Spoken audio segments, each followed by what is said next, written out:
வணக்கம்.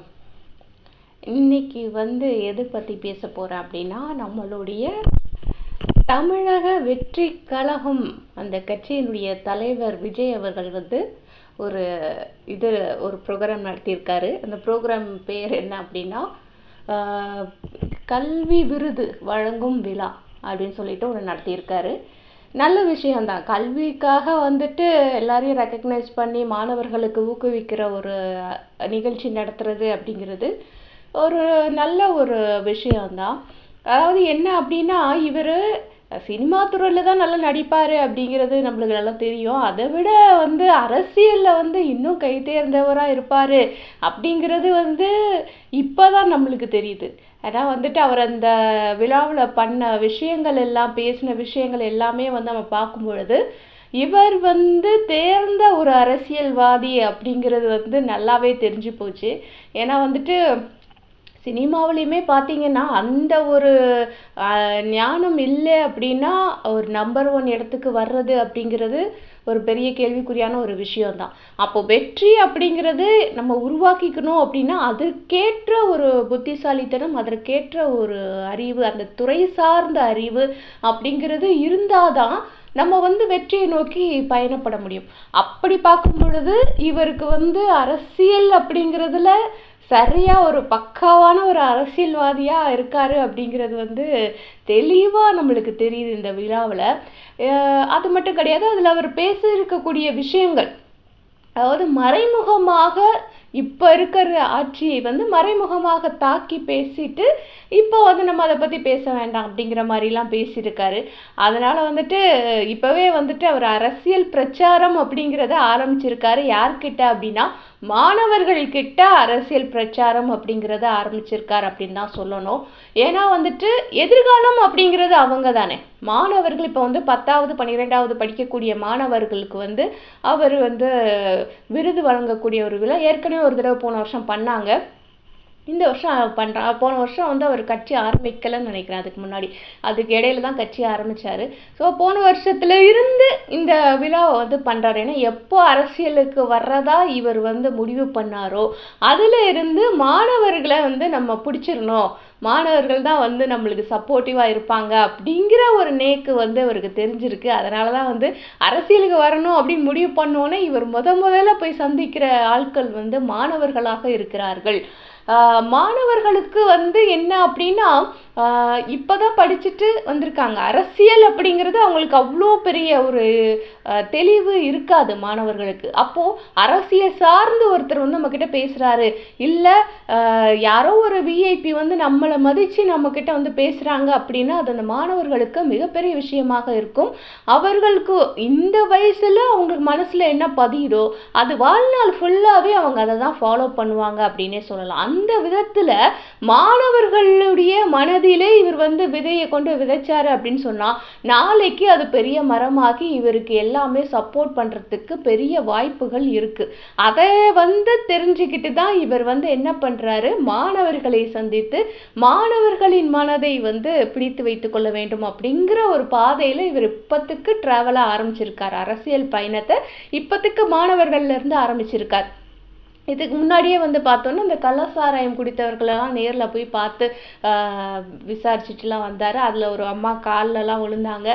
ஒரு பெரிய சீனே அங்கே கிரியேட் ஆச்சு. ஒரு மாதிரி கோபத்தை காமிக்கிறேன்னு சொல்லிட்டு, நல்லா அவருக்கு நடிக்கிறதுக்கு நம்ம சொல்லி கொடுக்கணும் அப்படிங்கிற அவசியமே கிடையாது. நிறைய படங்கள் நடிச்சிருக்காரு. அதனால் இயல்பாகவே அந்த முகபாவனைகள் எல்லாம் நல்லாவே வரும்.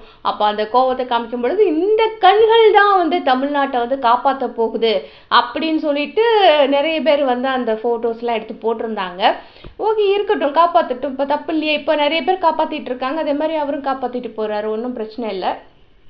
ஆனால் அந்த விழாவில் அவர் என்ன பேசினாரு அப்படின்னு பார்த்தா அதில் சில விஷயங்கள் பக்கா அரசியல்வாதிடா இவர் அப்படின்னு சொல்லிட்டு யோசிக்கிற மாதிரி சில விஷயங்கள் இருந்தது. ஃபஸ்ட்டு இவர் என்ட்ரு ஆனோடனே ஒரு லேடி ஒரு குங்குமம் போட்டு வச்சாங்க. அதாவது மேடையில் பின்னாடி இருக்கக்கூடிய அந்த பேனர்லேயே விஜய்க்கு நெத்தியில வந்து குங்குமம் போட்டு வச்ச மாதிரியான ஒரு போட்டோவை தான் பின்னாடி பேனர்லயே வச்சிருந்தாங்க. அந்த ஸ்டேஜுக்கு பின்னாடி வந்து வச்சிருக்கக்கூடிய பேனர்ல இருக்கக்கூடிய விஜய் அவர்களுடைய முகத்தை பார்த்தீங்கன்னா உங்களுக்கு தெரியும். அதுலயே வந்துட்டு குங்குமம் போட்டு வச்ச ஒரு விஜயோடைய ஃபேஸ் தான் அதுல இருந்தது. அதே வந்து இங்கே வந்து கண்டினியூ பண்ணணும் இல்லையா? பேனர்ல அப்படி இருக்குன்னா அதே மாதிரி தான் இங்கே ஸ்டேஜ்லேயும் இருக்கணும் இல்லையா? அதுக்காக ஒரு அக்கா வந்துட்டு போட்டெல்லாம் வச்சு விட்டாங்க. வச்சு விட்டோன்னே இவர் நேர மேடைக்கு போவார் அப்படின்னு பார்த்தா அங்கே போகலை. கீழேயே ஸ்டேஜில் கீழேயே வந்துட்டு ஒரு இடத்துல வந்து உட்கார்ந்தாரு. எங்கடா வந்து உட்கார்றாரு அப்படின்னு பார்த்தா அங்கே வந்து பக்கத்தில் இருந்த ஒரு பையன் வந்து ஒரு மாணவன். அவன் யாருடா அப்படின்னு பார்த்தா நம்மளுடைய நான்குநேரியில் வந்துட்டு சாதி அடிப்படையில மாணவர்களுக்குள்ள சண்டை வரும்பொழுது அதுல வந்து தாக்கப்பட்ட ஒரு மாணவன் தான் வந்துட்டு அங்க உட்கார்ந்துருக்கக்கூடிய மாணவன். இதுல வந்து பாத்தீங்கன்னா உங்களுக்கு தெரியும், நான் அந்த வீடியோ கூட அந்த போட்டோ கூட உங்களுக்கு காமிக்கிறேன். இதில் வந்து பார்த்தீங்கன்னா தெரியும். அதாவது நான்குநேரியில சாதிய தாக்குதலுக்கு உள்ளான மாணவன் சின்னத்துரையின் அருகில் அமர்ந்த நடிகர் விஜய் அப்படின்னு சொல்லிட்டு அது வந்துட்டு ஒரு ஃபோட்டோ எடுத்துக்கிட்டாங்க. அவன் பக்கத்தில் போய் அமர்ந்து ஃபோட்டோ எடுக்கணும் அப்படிங்கிறது ஒரு பிளானு. ஸோ அதனால அங்கே போய் உட்காந்து ஃபோட்டோ எடுத்துக்கிட்டாங்க. ஓகே, நல்ல விஷயம்தான், இல்லைன்னு சொல்லலை. ஆனால் அவன் வந்து நேற்று தான் தாக்கப்பட்டானா, இன்னைக்கு போய் நீங்கள் வந்து ஃபோட்டோ எடுக்கிறீங்க? அவன் தாக்கப்பட்டு எவ்வளவோ நாட்கள் ஆகிவிட்டது. அவன் தாக்கப்பட்டப்போ அப்போவே நீங்கள் போய் பார்த்துருக்கணும், அப்போவே ஃபோட்டோ எடுத்துருக்கணும், அப்போவே ஆதரவு தெரிவிச்சிருக்கணும். அதை விட்டுட்டு வந்துட்டு இப்போ நீங்கள் ஒரு விழா நடத்துகிறீங்க அப்படிங்கிறதுக்காக அதில் ஒரு அட்டென்ஷன் வேணும் அப்படிங்கிறதுக்காக யாரெல்லாம் பாதிக்கப்பட்டாங்களோ அவங்களெல்லாம் கூட்டிட்டு வா, நம்ம ஃபோட்டோ எடுத்துக்கலாம் அப்படிங்கிற மாதிரி யார் பாதிக்கப்பட்டாங்களோ அவங்களை கூப்பிட்டு வந்து முன்வரிசையில் உட்கார வச்சு அவங்க பக்கத்தில் நீங்கள் போய் உட்காந்து அதை ஒரு ஃபோட்டோ எடுத்து அதை வந்து ஒரு பெரிய விளம்பரமாக போட்டிருக்கீங்க. சிறந்த அரசியல் சாணக்கியத்தனம் அப்படின்னு சொல்லலாம் இதை. ஸோ ஏன்னா வந்துட்டு இன்னைக்கும் கூட மக்கள் வந்து இந்த ஜாதி ஒழிப்பு அப்படின்னு யாரெல்லாம் பேசுகிறாங்களோ அவங்கள வந்து பெரிய தலைவராக வந்து நினச்சிக்கிறாங்க. உண்மையிலே ஜாதி ஒழிப்பை பற்றி பேசுகிறவங்க தான் ஜாதியை வச்சு அரசியல் பண்ணுறாங்க அப்படிங்கிறது வந்து நம்மளுக்கு தெரிஞ்சு அவங்க கிட்ட தான் போய் விழுவோம் நம்ம. ஸோ அந்த மாதிரி வந்து இவர் ஆரம்பத்திலேயே வந்து அந்த ஜாதி ஒழிப்பு அப்படிங்கிற ஒரு அரசியலை கையில் எடுத்திருக்காரு. அதில் வந்து ஒரு தரமாக வந்து வருவார். ஏன்னா அது வந்து ஏற்கனவே வந்து டாப்பில் இருக்கக்கூடிய ஒரு டாபிக் தான், அதனால வந்து பிரச்சனை இல்லை. அதுக்கப்புறம் வந்து என்ன பேசினார் அப்படின்னா போதை ஒழிப்பு அதை பற்றி பேசினார். போதையெல்லாம் இருக்கக்கூடாது, நம்ம வந்து நல்ல தீய பழக்கங்களுக்கு வந்து நீங்கள் அடிமையாகக்கூடாது அப்படின்னு சொல்லி மாணவர்கள்கிட்ட சொன்னார். நல்ல ஒரு அட்வைஸ் தான் இது. வந்து அரசியல் ரீதியாக அவர் சொன்னாலுமே இது ஒரு நல்ல அட்வைஸாக எடுத்துக்கலாம். அது மட்டும் கிடையாது, ஒரு உறுதிமொழி நீங்கள் எடுத்துக்கணும் அப்படின்னு சொல்லிட்டு மாணவர்களை வந்து என்ன சொன்னார்னா வந்து say no to temporary pleasures and say no to drugs அப்படின்னு சொல்லிட்டு அவர் சொல்லி அதை மாணவர்கள் ரிப்பீட் பண்ணுறதுக்கு சொன்னார். இதுவும் ஒரு நல்ல விஷயம்தான். அதாவது என்ன சொல்கிறது, இன்னி காலகட்டத்துக்கு வந்து மாணவர்கள் தமிழகத்திலேயே வந்துட்டு போதை பொருளிலிருந்து விலக்குறது, போதை பொருள் நம்ம வாழ்க்கையில் வந்து உபயோகிக்காமல் இருக்கிறது அப்படிங்கிறது ஒரு நல்ல விஷயம்தான். இவர் அரசியலுக்காக பண்ணினாலும் கூட ஒரு நல்ல விஷயத்த மாணவர்கள் மனசில் விதைச்சிருக்காரு அப்படின்னு தான் சொல்லணும். ஏன்னா அங்கே வந்திருக்கக்கூடிய மாணவர்களுக்கு விஜய் அப்படிங்கிறது வந்து ஒரு பெரிய பிம்பமாக தெரியும் அவங்களுக்கு.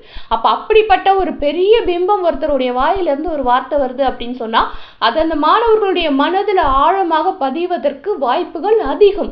அப்படி இருக்கும் பொழுது அப்படிப்பட்ட மேடையிலே நீங்கள் வந்து சே நோ டு ட்ரக்ஸ் அப்படின்னு சொல்லிட்டு say no to temporary pleasures அப்படிங்கிற மாதிரி சொல்லி உன்னுடைய ப்ரொஃபஷனில் நீ கான்சன்ட்ரேட் பண்ண அப்படின்னு சொல்லி பேசுறது அப்படிங்கிறது ஒரு நல்ல ஒரு விஷயமாக தான் இருக்குது.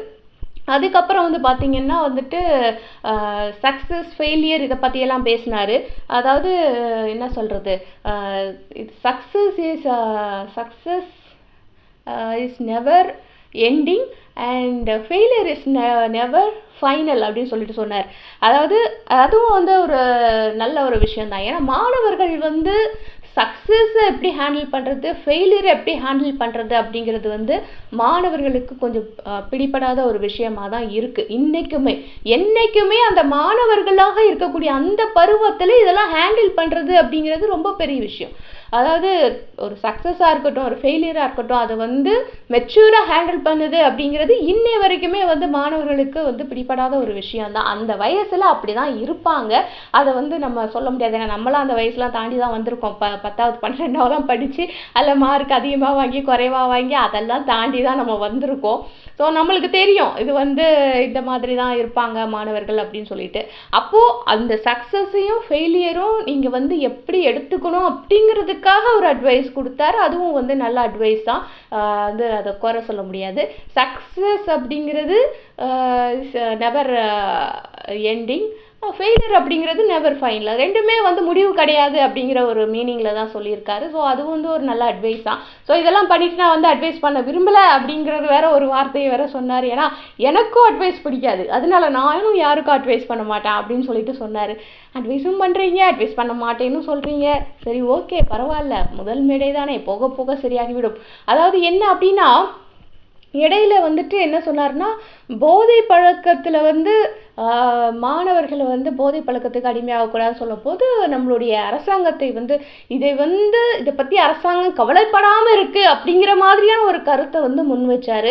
அதாவது போதை பழக்கத்துக்கு மாணவர்கள் அடிமையாகிறார்கள், அதிலிருந்து மாணவர்களை விடுவிக்க வேண்டும் என்று அரசாங்கம் எந்த நடவடிக்கையும் எடுக்கவில்லை அப்படிங்கிறத சொல்லிட்டு அது வந்து பேச வேண்டிய மேடை வந்து வேற. ஸோ நான் இங்கே அதை பற்றி பேச விரும்பலை அப்படிங்கிற ஒரு அரசியல் ரீதியான ஒரு கருத்தையும் அங்கே பதிவு பண்ணியிருக்காரு.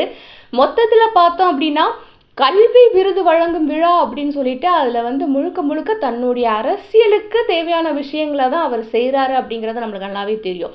அண்ட் இன்னொரு விஷயம் என்ன அப்படின்னா நிறைய பேர் அரசியலுக்கு வந்ததுக்கு அப்புறம் மேடைகளில் பேசும்போது நிறைய வளர்றதை நம்ம பார்த்துருக்கோம்.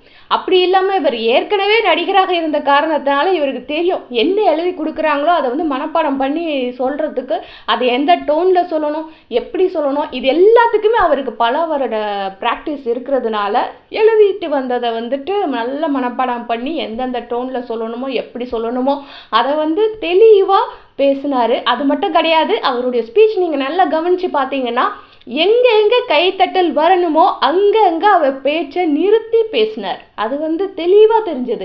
சில இடங்களில் கைத்தட்டல் வரலை, ஆனாலும் கூட நிறுத்தி ஒரு நிமிஷம் கைத்தட்டல் வரணும் அப்படிங்கிறதுக்காக நிறுத்திட்டு அதுக்கப்புறம் வந்து அடுத்த சென்டென்ஸ் எடுத்தார்.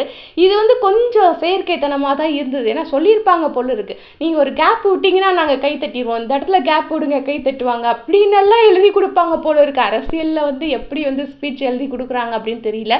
விஜய் அவர்களோட ஸ்பீச் நம்மளுக்கு இது தெரிஞ்சது. இதெல்லாம் வந்து தள்ளி வச்சுட்டு பார்த்தோம்னா அரசியலுக்குன்னு உள்ள வந்துட்டாரு. இப்போ வந்து 2026 எலெக்ஷன்ல இவர் நிற்கணும், நின்று ஜெயிக்கணும், ஜெயிச்சு பதவிக்கு வரணும். அதுக்கப்புறம் தான் இவர் என்ன பண்றாரு அப்படிங்கிறது நம்மளுக்கு தெரியும். ஏன்னா வந்துட்டு ஒரு நெத்தியில ஒரு குங்குமம் வச்சுக்கிட்டார் அப்படிங்கிறதுக்காக இவர் எந்த லிஸ்ட்லையும் நம்ம வந்து சேர்த்துட முடியாது.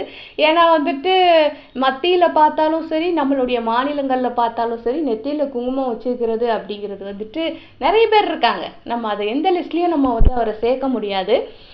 அவர் எந்த கட்சிக்கு ஆதரிக்கிறாரு எதிர்க்கிறாரு அப்படிங்கிறத வந்து தேர்தலில் இவர் கூட்டணி வச்சுக்கிறாரா தனியாக நிற்கிறாரா எப்படி வந்து இதை ஹேண்டில் பண்ண போகிறாரு அப்படிங்கிறத பொறுத்து தான் நம்ம தீர்மானம் பண்ண முடியும். ரெண்டாவது என்ன அப்படின்னா வேற்று மதத்தை சேர்ந்தவர் அப்படிங்கிற ஒரு பார்வையை மாற்றுறதுக்காக கூட இவர் வந்து நெத்தியில் இந்த குங்குமத்தை வச்சுக்கலாம். அது வந்து அதுவும் ஒரு காரணமாக இருக்கலாம். ஏன்னா வந்துட்டு வேற்று மதத்தை சேர்ந்தவர் அப்படிங்கிறதுக்காக ஓட்டு விழாமல் இருக்கக்கூடாது இல்லையா? ஸோ இந்துக்களுடைய ஓட்டுக்களை கவர் பண்ணுறதுக்காக கூட இந்த குங்குமம் போட்டு இருக்கலாம். அண்ட் வேற என்ன சொல்கிறது, இவர் அரசியல்வாதியாக தெரிந்த ஒரு அரசியல்வாதியாக இருக்கிறார் அப்படிங்கிறது வந்துட்டு இவர் ஒரு மீட்டிங்கில் அவர் பேசுகிறதுலே நம்மளுக்கு தெரியுது. அடிச்சு பிடிச்சி வின் பண்ணிடலாம். இவர் வந்து இவருக்கு இருக்க ரசிகர்கள் நிறைய இருக்காங்க. இப்போத்திற்கு மாணவர்களையும் இவர் வந்து கவர் பண்ணுறாரு அப்படிங்கிறப்போ வருங்காலத்தில் இவருக்கு வந்து ஒரு பெரிய ஒரு சப்போர்ட் இருக்கிறதுக்கு உண்டான வாய்ப்புகள் இருக்கிறது. இருந்தாலும் களத்தில் வந்து இவர் வயதை ஒத்த யங்ஸ்டர்ஸ் இருக்கிறாங்களான்னா கண்டிப்பாக இருக்கிறாங்க. அண்ணாமலை அவர்களும் இருக்கிறாங்க, இந்த சைடு உதயநிதி அவர்களும் இருக்கிறாங்க. எல்லாருமே கிட்டத்தட்ட ஒரே ஏஜ் குரூப் தான். அவர்கள் வந்து ஏற்கனவே அரசியலில் வந்து நிறைய விஷயங்களை பார்த்தவங்க. இவர் இப்போ தான் வந்திருக்காரு. ஸோ இவங்க 3 பேருக்குள்ள தான் எதிர்கால அரசியல் அப்படிங்கிறது இருக்கும் அப்படிங்கிறது என்னுடைய ஒரு கணிப்பாக இருக்கிறது. ஏன்னா ஏடிஎம்கே அப்படிங்கிறது இப்போ என்ன மாதிரி போயிட்டு இருக்கு அப்படிங்கிறத வந்து சொல்ல முடியல. அதில் வந்து ஒரு திறமையான ஒரு தலைவரோ திறமையான ஒரு ஆளுமையோ அந்த கட்சிக்கு வந்து தலைமையிடத்தில் அமர்ந்தால்தான் ஏடிஎம்கே அப்படிங்கிறது மீண்டு வரும் அப்படிங்கிற ஒரு நிலைமையில இருக்கு. அப்போ அது மீண்டு வரும்போது நம்ம பார்த்துக்கலாம், அதை பற்றி பிரச்சனை இல்லை. இந்த நடந்த ஒரு எலெக்ஷனில் தோற்று போயிருக்காரு. இருந்தால் கூட நம்மளுடைய கேப்டனுக்கு இருக்கக்கூடிய அந்த வாக்கு வங்கி அப்படிங்கிறது அப்படியே தான் இருந்திருக்கு. அவர் வந்து ரொம்ப வாக்குகள் கம்மியாக வாங்கிலாம் தோற்று போகல. அவருக்கும் வந்து ஒரு 4 லட்சம் வாக்குகள் வந்து அவருக்கும் வந்திருக்கு, விஜய் பிரபாகர் அவர்களுக்கும். அதனால வந்துட்டு அவருக்கும் ஒரு நல்ல பேஸ் இருக்கு அப்படின்னு சொல்லலாம். அப்போ 2026 நம்ம வந்து பார்க்கும் பொழுது யங்ஸ்டர்ஸா யாரெல்லாம் களத்துல நிற்பாங்க அப்படின்னா, ஒரு சைடு ஏற்கனவே இருக்கக்கூடிய திமுகவில் இருக்கக்கூடிய உதயநிதி அவர்கள் இருப்பாங்க, இன்னொன்று பாஜகவை சேர்ந்த அண்ணாமலை அவர்கள் இருப்பாங்க, அப்புறம் தவேக கட்சி தலைவர் வந்து விஜய் அவர்கள் இருப்பாங்க, இன்னொரு பக்கம் தேமுதிக பொறுப்பாளராக இருக்கக்கூடிய நம்மளுடைய விஜய் தான் வந்து எதிர்கால அரசியல் தமிழ்நாட்டில் இருக்கக்கூடிய ஒரு இளைஞர்கள் அப்படி சொல்லும்போது எனக்கு என்ன ஞாபகம் வருதுன்னா, இந்த கல்வி விழா அப்படின்னு சொல்லிட்டு திரு விஜய் அவர்கள் நடத்தினாங்க இல்லையா. ஸோ அதில் ஒரு வார்த்தை என்ன சொன்னாங்கன்னா, இந்த போதைப் பொருளுக்கு மாணவர்கள் அடிமையாக இருப்பது எனக்கும் வேதனையாக இருக்கிறது அப்படின்னு சொல்லிட்டு ஒரு வார்த்தை வந்து விஜய் சொன்னார்.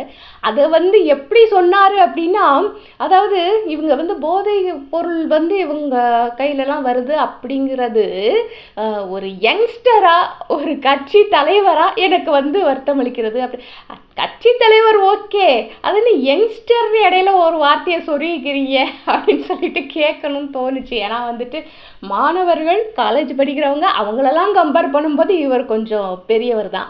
அப்படி இருக்கும் பொழுது அவர் தன்னைத்தானே யங்ஸ்டர் அப்படின்னு சொல்லிக்கிறாரு அப்படின்னா இருந்துட்டு போகட்டுமே, அதில் ஒன்றும் தப்பு இல்லையே அப்படின்னு தான் தோணுச்சு. இருந்தாலும் வந்து இது கொஞ்சம் ஓவரா தெரியலையா அப்படிங்கிற மாதிரி என்னமோ சொன்னீங்க, அது எனக்கு வேற மாதிரி கேட்டுச்சு அப்படின்னு அந்த மாதிரி வந்து இவர் வந்து யங்ஸ்டர்னு அவரே சொல்லிக்கிறாரு. அந்த இதில் சச்சின் படத்தில் சொல்லுவாங்களே யூத்தாமா அப்படின்னு சொல்லுவார்ல, அதுதான் ஞாபகம் வருது. ஓகே, இருந்துட்டு போட்டுமே, இப்போ என்ன ஒன்றும் நம்மளுக்கு ஒன்றும் குறைஞ்சி போகிறது இல்லை. விஜயை பொறுத்தளவுக்குள்ள என்ன அப்படின்னா, 2026 எலெக்ஷனில் அவர் நின்று ஜெயிக்கணும், ஜெயிச்சு வந்து அவர் நல்ல விஷயங்களை மக்களுக்கு பண்ணணும். இவ்வளோ வேலை இருக்கு அவருக்கு. இப்போ பண்றதெல்லாம் வேலை கிடையாது. அவர் ஜெயிச்சதுக்கு அப்புறம் என்ன பண்ண போறாரோ அதுதான் வேலை. அண்ட் ஜெயிச்சதுக்கு அப்புறம் இப்போ இருக்கிற கட்சிகள் மாதிரியே தான் நானும் இருப்பேன் அப்படின்னு ஒரு வேலை இருந்துட்டாரு. இல்லை அவர் வந்து மக்கள் நினைச்ச மாதிரியான நல்ல காரியங்களை செய்யாம விட்டுட்டாரு அப்படின்னு சொன்னா அவருக்கு இருக்கிற டோட்டல் இமேஜும் டேமேஜ் ஆகி போயிடும். ஸோ மக்கள் என்ன நினைக்கிறாங்களோ அதை தான் செய்யணும். அதுக்கு முதல்ல ஜெயிக்கணும், அதுக்கு முதல்ல வந்து வாக்கு வங்கியை வந்து கிரியேட் பண்ணணும். இவ்வளோ வேலை அவருக்கு இருக்கு. அதெல்லாம் அவர் ஒழுங்கா பண்ணுவாரா பண்ண மாட்டாரா அப்படிங்கிறத இன்னும் 2 வருஷம் பொறுத்திருந்து தான் நம்ம பார்க்கணும். அது வரைக்கும் வந்து அவர் என்னென்ன விழாக்கள்லாம் பண்ணுறாரோ அதெல்லாம் பற்றி நம்ம விமர்சனம் பண்ணிட்டு இருக்கலாம். ஓகேவா?